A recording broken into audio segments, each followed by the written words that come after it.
We all wonder about this passage in Revelation 13. Speaking of the Antichrist, he causes both small and great, rich and poor, free and bond, to receive a mark in their right hand or on their foreheads, that no man may buy or sell, or save that he have the mark, or the name of the beast, or the number of his name. How many have read that before? Okay. Now, that may be because of the physical description. The only physical description we have of the Antichrist is in Zechariah 11. But let's go on another issue here. The next verse in Revelation 13 says, "Here is wisdom, let him that hath understanding count the number of the beast, for it is the number of a man, and his number is 666. That's where you get the famous 666, right? How many have heard of 666? Okay. This all may be a translation problem, by the way.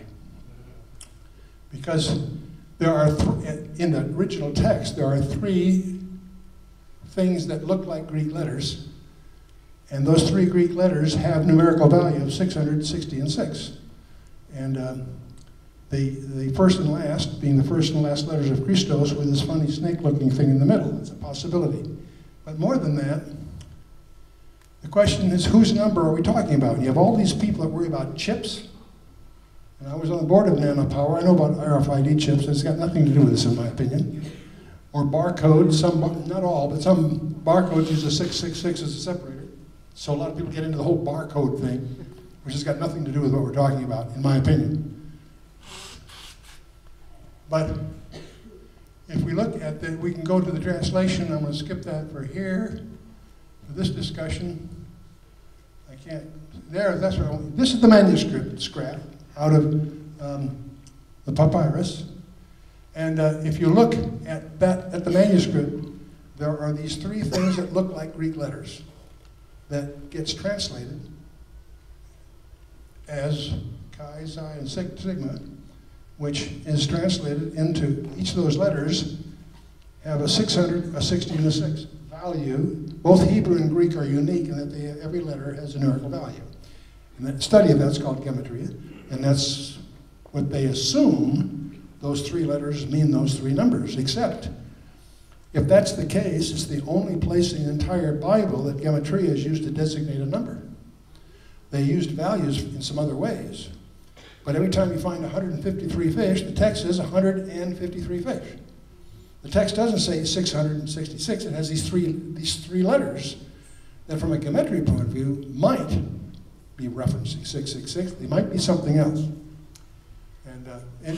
Yeah, well, let's let that go.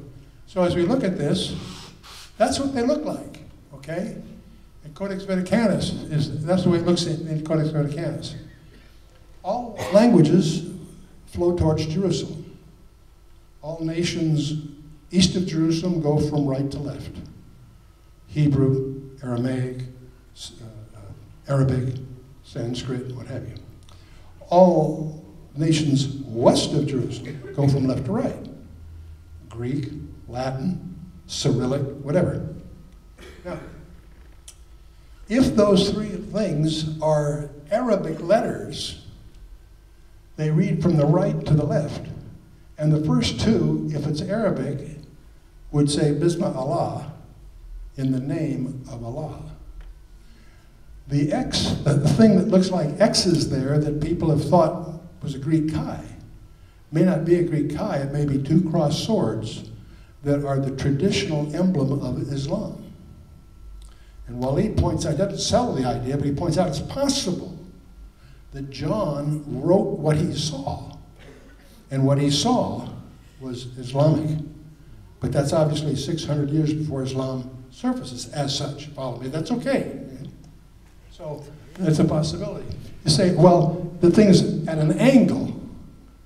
To get this interpretation, that second Arabic letter is written at an angle. Well, it's also written that way on the flag of Iraq, by the way. So that's not a problem. And so there's another possible translation of Revelation 13, a possible translation from Walid. This is all from Walid Shabbat. Okay? Here is wisdom. Let him that hath understanding decide. See, the word reckon or vote is what the term actually is, reckon. let him that hath understanding decide who the multitude of the beast is. For it is the multitude of a man, perhaps Muhammad. And his multitude are in the name of Allah. So that's a possibility.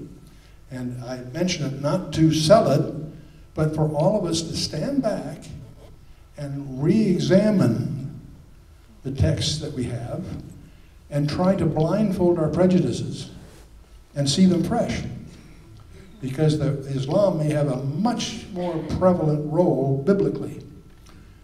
Back in the book of Judges, chapter 5, verse 17, they take off the ornaments off the camels in your English text. But if you look at the Hebrew, the word for ornaments is crescents, by the way.